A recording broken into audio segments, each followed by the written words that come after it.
Hello and welcome back. In this video, I want to talk to you about the difference between the all function and the all selected function and how we can use them for different scenarios to accomplish different goals. So stay tuned.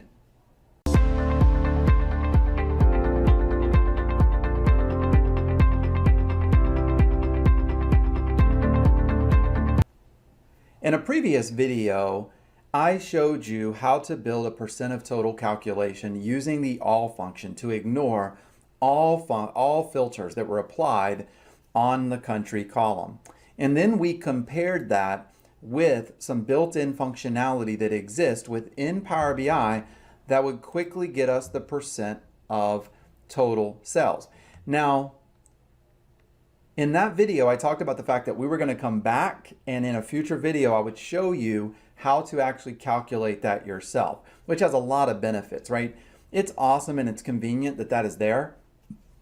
But as soon as you need to make a change yourself, you're going to need to be able to modify that. And you can't modify that because that simply is just looking at the table and, accepting all the filters that are going to be applied to the report. So in this video, we're going to take a look at the all function and the all selected function and how we can write our measure just a little bit different so that it gives us that exact same behavior, but we have control over the measure. So let's do this. As a quick refresher, I'm going to grab the percent of total cells, and I'm just going to copy out this code right here. All right, so we're going to do that very quickly. I'm going to copy out the code.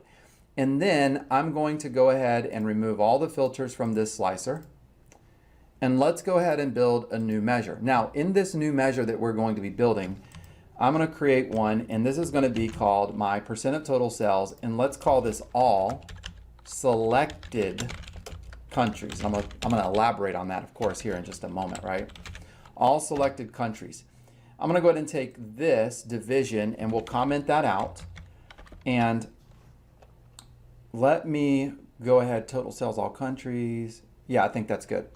So let's just return total cells, all countries, and put that in a report so we can look at it, and then we're going to change this ever so slightly so you can see the difference. And what this does, just to be very clear, so we're all on the same page, is that this expression is saying return total cells for all countries.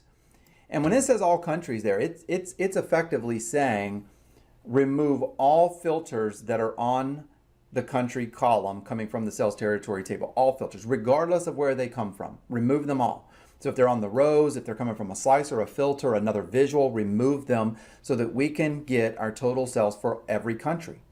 That's perfect. In some scenarios, that's exactly what we want. You'll find yourself using all except, all selected, these different all functions quite often when you're authoring more intermediate and advanced DAX calculations.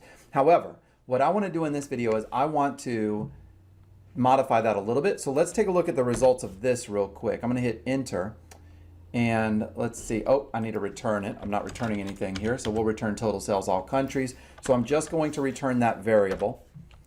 And then we will remove that. Let's add it right here. And what we're looking for is a dollar amount, right? We're looking for the dollar amount, and there it is. So this is showing us that it is 29 million. Now, what happens when I choose Canada, France, and Germany? Well, I would expect it to give me 29 million because we're saying remove all filters that come from anywhere, right? We talked about that a moment ago. However, sometimes you might want to say, well, yes, I want to ignore the filter on the row right here. So the filter that's on the row of the visual, that part of the filter context I want to ignore. However, I want to respect the filter from here. So what you might expect to see, or what you might want, is you want to see this number, the sum of those three values right there, right? So those three values that are showing up in the report because of that filter, that's what I want to see. So now I can take 2.8 million and divide it by 7.5 million to get maybe a number that's more applicable. Well, this is actually really easy to do thanks to one magical function in DAX, which is the all selected function. So if we go back over, as the name of the measure implies, if we go back over to our measure and we come back in here and we change this right here, right? And we change this to all selected, just like so.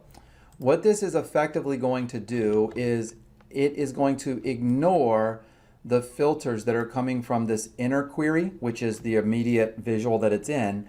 So it's going to ignore the filter on Germany, but it's going to respect filters that are coming from the outer query. And all that has to do with how the DAX is actually calculated when it's sent to the Vertipack engine in the background, right? But it's able to differentiate between the two, and it effectively works like magic. It's a really awesome function. It's not one that you're going to need very often. I don't need it often, but I do need it a lot of times when I'm helping customers one-on-one and we're building these, working on a virtual mentoring session and working on a complex problem. This one comes in handy very often. So if I hit enter though, and I did already do that, you'll notice right here, we're getting that number right there, exactly what I want. So now, if I want to get a percentage of total sales for all selected countries, so taking the current country and dividing it by that, it's easy, right? This is basic math at this point. It's just basic division. And of course, we use the divide function because the divide function automatically handles divide by 0 occurrences. So we don't use the divide operator because of that. So let's finish this up real quick. This is a super quick video, right? Lots jam-packed with great information, but not going to take a lot of time. So now if I come back up here, I can say I want to do divide, and I'm going to divide the total sales measure, which is the sum of sales amount from my sales table, by the percent of sales for all selected countries. And I'm going to change it up here as well, just so it's a little bit more explicit when we're reading it, right? For all selected countries, and then we'll close that up. I still have this code down here I forgot about, so we'll get rid of that. All right, so now when we hit enter, the moment of truth, is it going to reflect that percent of grand total sales that we saw in the previous video? And of course the answer is yes. We already know it is because the denominator was exactly what we wanted it to be. So we can go back up here and we can format that as a percentage, and then I'm going to do this, and we'll zoom in and we'll take a look. So this is the one that we did in the previous video. We don't really have any flexibility to do anything with it, to change it, to modify it. And if we wanted to put that in another visual, we'd have to drag it in and kind of do those steps again. Whereas the one that we just created and we just calculated is going to work in all of our different visuals. We drag it in.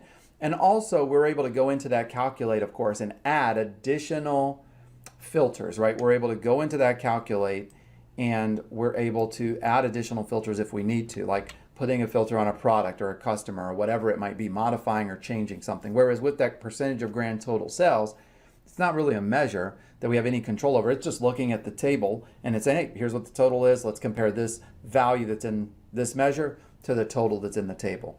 Not exactly what we're looking for. I mean, it is exactly what we're looking for, but it doesn't give us the flexibility and versatility in the future. All right, so in this video, we're able to look at, just briefly, the difference between all and all selected.